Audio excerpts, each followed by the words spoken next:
ఎవరికో అసహ్యం. సరైన కోపం రాదని చూసి ఆయన సంతోషిస్తాడు. అహంకారానికే అవమానం వస్తుంది. అయితే అనుభవగాల దగ్గర తెలివి ఉంటుంది. నిజాయితీ పరుల యథార్థత వాళ్ళను నడిపిస్తుంది. మోసగాళ్ళ కప్పం వాళ్ళను నాశనం చేస్తుంది. ఉగ్రత రోజున ఆస్తి ఎందుకు పనికిరాదు.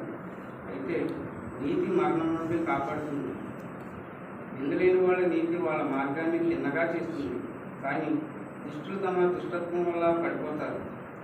నిజాయితీ పరుల నీతి వాళ్ళను కాపాడుతుంది. మోసగాళ్ళు తమ కోరికల్లో తామే చిక్కుకుపోతారు. దుష్టుడు చనిపోతున్నప్పుడు అతని ఆశ నశించిపోతుంది. అతని శక్తిని నమ్ముకొని పెట్టుకున్న ఆశలు కూడా నశించిపోతాయి. నీతిమంతులు కష్టాల నుండి తప్పించబడతాడు. దుష్టుడు అతని స్థానంలోకి వస్తాడు. భక్తిహీనుడు తన నోటితో పొరుగువాన్ని నాశనం చేస్తాడు. కానీ నీతిమంతుడు జ్ఞానం వల్ల తప్పించుకుంటాడు. నీతిమంతుల మంచితనం వల్ల నగరం సంతోషిస్తుంది. దుష్టులు నాశనమైనప్పుడు ప్రజలు సంతోషంతో కేకలు వేస్తారు.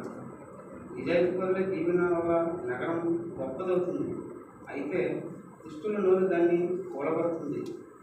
వివేచన లేనివాడు తన పొరుగువాడిని నీచంగా చూస్తాడు. నిజమైన వివేచన ఉన్నవాడు మౌనంగా ఉంటాడు. లేనిపోని కల్పించి చెప్పేవాడు రహస్యాలు బయటపెడుతుంటాడు. కానీ నమ్మదగిన వాడు రహస్యాలు దాచిపెడతాడు. తెలివిగల నిర్దేశం లేనప్పుడు ప్రజలు నాశనమవుతాడు.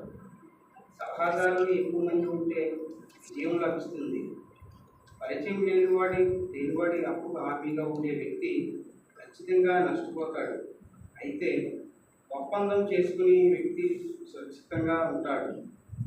దయగల స్త్రీ జ్ఞాపకం పొందుతుంది. కానీ దయలేని వాళ్ళు సంపదని దోచుకుంటారు. దయగలవాడు తన ప్రాణానికి మేలు చేసుకుంటాడు. క్రూరుడు తన మేలుకి తానే హానికించుకుంటాడు. దుష్టుడి సంపాదన మోసకరమైనది. కానీ నీతిని విత్తేవాడు నిజమైన ప్రతిఫలం పొందుతాడు.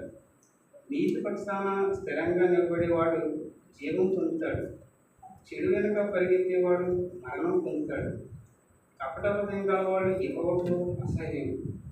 నింద లేకుండా నడుచుకునే వాళ్ళని చూసి ఆయన సంతోషిస్తాడు.